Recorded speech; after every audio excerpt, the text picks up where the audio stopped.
ഇടതുമുന്നണി അധികാരത്തിലെത്തിയാൽ കേരളത്തിന്റെ സമഗ്ര മേഖലകളിലും വികസനമുണ്ടാകുമെന്ന പ്രഖ്യാപനവുമായി നാലാമത് അന്താരാഷ്ട്ര കേരള പഠന കോൺഗ്രസ് സമാപിച്ചു. പഠന കോൺഗ്രസിൽ ഉയർന്ന ആശയങ്ങൾ ക്രോഡീകരിച്ച് ഇടതുമുന്നണിയുടെ തെരഞ്ഞെടുപ്പ് പ്രകടന പത്രികയിൽ ഉൾപ്പെടുത്താനാണ് തീരുമാനം. അഴിമതി തടയാൻ നിലവിലെ ചട്ടങ്ങളിൽ മാറ്റം വരുത്തുമെന്ന് CPIM സംസ്ഥാന സെക്രട്ടറി കോടിയേരി ബാലകൃഷ്ണൻ പറഞ്ഞു. ജാതിമത ശക്തികൾ ഭരണത്തിൽ ഇടപെടാൻ അനുവദിക്കരുതെന്നും കോടിയേരി അഭിപ്രായപ്പെട്ടു. അതേസമയം പൊതുമേഖലാ സ്ഥാപനങ്ങളുടെ വളർച്ച കേരളം ലക്ഷ്യം വയ്ക്കണമെന്ന് CPIM പോളിറ്റ് ബ്യൂറോ അംഗം പ്രകാശ് കാരാട്ട് പറഞ്ഞു. കേരള വികസനത്തിന് 5 വർഷം കൊണ്ട് 50,000 കോടി രൂപയുടെ നിക്ഷേപം കൊണ്ടുവരുമെന്ന പ്രഖ്യാപനവുമായാണ് AKG പഠന ഗവേഷണ കേന്ദ്രം സംഘടിപ്പിച്ച നാലാമത് അന്താരാഷ്ട്ര കേരള പഠന കോൺഗ്രസ് സമാപിച്ചത്. ജൈവകൃഷി, കുടുംബശ്രീ എന്നിവയെ കേന്ദ്രീകരിച്ച് ജനകീയാസൂത്രണത്തിന്റെ 2ാം പതിപ്പ് നടപ്പാക്കണമെന്ന് പരിപാടിയുടെ മുഖ്യ സംഘാടകനായ തോമസ് ഐസക് പറഞ്ഞു. സാമൂഹ്യനീതിയിൽ അധിഷ്ഠിതമായ സമഗ്ര വികസനമാണ് ഇടതുമുന്നണിയുടെ ലക്ഷ്യമെന്ന് CPIM സംസ്ഥാന സെക്രട്ടറി കോടിയേരി ബാലകൃഷ്ണൻ വ്യക്തമാക്കി. അഴിമതിക്ക് പഴുതു കൊടുക്കാത്ത രീതിയിൽ ഭരണപരിഷ്കരണം നടപ്പാക്കണം.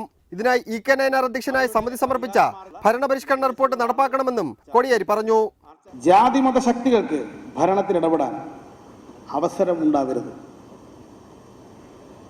ഭരണ നിയന്ത്രണം തന്നെ ഈ ശക്തികൾ ഏറ്റെടുത്തപ്പോഴാണ് ഭരണത്തിൽ ഇടപെടാൻ വേണ്ടത്ര കഴിയാത്ത വിവിധ ജാതിമത വിഭാഗത്തിൽപ്പെട്ടവർ അസ്വസ്ഥരാകുകയും ഇവിടെ വർഗീയ ചേരിതിരിവ് സൃഷ്ടിക്കാൻ ഇത്തരം മതമൗലികവാദ ശക്തികൾക്ക് അവസരം ലഭിക്കുകയും ചെയ്യുന്ന സ്ഥിതി കേരളത്തിലുണ്ടായിരിക്കുന്നത്.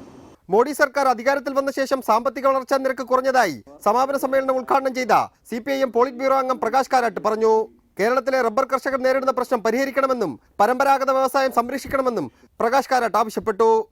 Successive congresses on Kerala studies that have been held, we have striven to strike out an alternative pro-people path of development. മാധ്യമരംഗം, അധികാര വികേന്ദ്രീകരണം, കലാ, സാംസ്കാരികം, സാമൂഹ്യ സുരക്ഷ തുടങ്ങി 52 സെഷനുകളായി 500-ലധികം വിദഗ്ധരാണ് പഠന കോൺഗ്രസിൽ പങ്കെടുത്തത്. വ്യത്യസ്ത വിഷയങ്ങളിലെ 6 സിമ്പോസിയങ്ങളാണ് 2 ദിവസമായി നടന്ന പഠന കോൺഗ്രസിൽ അവതരിപ്പിക്കപ്പെട്ടത്. സൈഫ് സൈനുലാബ്ദീൻ, റിപ്പോർട്ടർ, തിരുവനന്തപുരം.